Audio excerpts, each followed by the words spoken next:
All right, ladies and gentlemen, we've got end of turn 2. Again, so this is the first battle between Army of the Pines and Army of Jones for the Sneedville War. The King's portions are rolling up this road towards where the forces of Knoxville had a little bit more time to get prepped, so they have their own position kind of established. These guys are trying to punch through to get into Knoxville's rear areas. But, so what we've got, like I said, this is turn 2. You can see where Knoxville obviously deployed on the high ground. These are hills. You can kind of see, well, that's covered by the little wick, but there's an outline here. And then you can see where there's a second tier here. These light parts, again, are woods. Same thing, you've got a hill here with a slightly higher edge here, and then woods. Knoxvillians have a cavalry regiment in reserve. They've got one cavalry regiment kind of deployed here, screening the road. The King's portions are fighting their 3 regiments of cavalry dismounted, which is why you're only 3 strong, remember, because we got guys back that are horse holders and whatnot. This regiment did take a full volley from both Knoxvillian batteries, so that's why they've got DMZs. They have a DMZ for changing formation. As you can tell, as we get out into this open area, this King's portion army will shake out into line and really start to engage here. But there's my Kingsport commander, Commander Patton. He's rushing to the front, and his artillery likewise is trying to cut forward as well. So there we go. End of turns 1 and 2. We'll come back to you after turn 3 or maybe turn 3 and 4. We'll see what it goes. All right, folks, turn 3 has happened and stuff is starting to go on. So we've got the 450 and this cavalry regiment, which is the 1st Duffield Lancers. They took enough DMZs that they took a full stand of casualties, in addition to some more. That being said, they volley fired against the 450, inflicted some DMZs.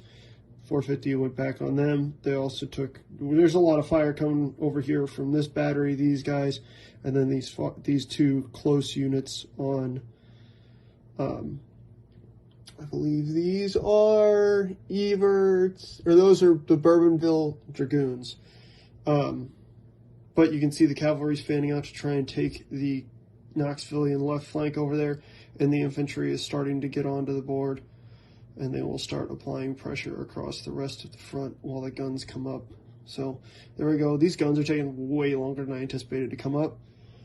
Knoxville still has some cavalry in reserve. They're just hanging out back here. It's going to take them a couple turns to get to wherever they need to, but back here they can just, in this game you can move in your front 180. So right here they can move 1, 2, or 3, depending on how I need them to go. If they start moving up to here, they're going to have to move up hills and through woods, and that's not going to work out very well. I'd rather have them down here to where they can just get somewhere in a couple of turns, as opposed to here where they're going to take DMZs, traveling, rearranging themselves, doing all that stuff. So there we go. Turn 3, let's get turn 4 going on. This is going to be a hot topic. Eventually we're going to have, he's going to pull DMZs off them at the start of this next turn, and I feel like we're probably going to have a melee coming up here without too much time, so stick around. All right, turn 4, stuff is starting to happen. Over here we got our first close combat of the game between the 2nd Virginia and the 450. Both leaders were attached, but so 2nd Virginia did wind up winning, not by much, but they did wind up winning. They pushed the 450 back. They both suffered a full base of casualties. I'm not super worried about either of these DMZs because it's part of their leader actions, assuming he's got more than like none. They can boop a rally, and then he'll pull 2 of those off, and he'll pull that one off, no problem whatsoever. That being said, we had a casualty from the Surgeonville light infantry up here. These cannon, man. The cannon, this is raised up, which is why he's shooting. Yeah, they did a number. They got, because they're within 5 inches, they got to roll an extra 2d6. So they wound up actually doing 4 DMZs here, which caused a base to get pulled off. Other than that, again, we're shaking out in a line. These guys will be in line. I think I'm going to try and get the cavalry up onto this hill. You can see where the crest of that hill is. Get them up here, next turn they'll change formation to unlimber, and then they can start hammering. But yeah, so we'll see how that goes. The cavalry, as you can tell, did start to move up. That's not good. That's not good. That's an exposed flank, and with him there, they are very much not likely, even if that cannon were to turn and fire, they are very, very unlikely to actually do anything. These guys are going to need to move back forwards, but that's going to be problematic given that they've got, yeah, so we'll see how that works out. Maybe they'll, instead of trying to defend the river, they'll just hold on to the heights here. But anyways, there we go. Moving on to turn 5. I should update that D20. That's supposed to be keeping track of my turns. Anyways, that's turn 4. Hooray. All right, folks, end of turn 5. Big news. Here in the center, the 2nd Virginia line pushed back this cavalry unit for the Knoxvillians. So that's not good. Like, push them all the way back. And, whew. So that's not good. We're starting to get some DMZs on these guys defending the hill over here. I believe these are the Middleborough line. That being said, they probably should get used to it because these two, turn 6 is going to be the last turn these Kingsport artillery are no longer firing. That's going to be a bad day. That being said, both of our Kingsport cavalry units back here have fallen back.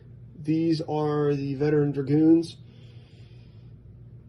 Yeah, hopefully they can figure something out, get this route out, because the unit of Knoxville cavalry is coming around that flank. It's going to take them a turn or two to get there. So that action, if they wind up hitting that flank, is probably going to happen at the same time that these guns open up. So we'll see how that works out. I don't know exactly what the Knoxvillians are going to do about this great big line unit right here, but they need to figure something out because it's about to be really, really bad. But yeah, that commander did very well for that unit in combat. The Knoxvillians didn't score a single hit. But anyways, there we go. Turn 6. Let's see how this works out. All right, everyone out there in YouTube land. End of turn 6. This one was pretty interesting. We had a bunch of fire back here, no big difference. A bunch of firing over here, no big differences. We're getting pretty close to losing a stand here with that last Kingsport cavalry unit here that hasn't been smashed around already. These two got really messed up. In the center here, that 2nd Virginia line came around, kind of did a bridge too far, trying to engage this line of Knoxville infantry. They were charging up a hill into trees, and the Knoxvillian commander also had enough command points to spin what remained of this cavalry regiment up to flank them in the rear, which was just too much for them to take. So they lost a full stand. They got a whole bunch of extra DMZs.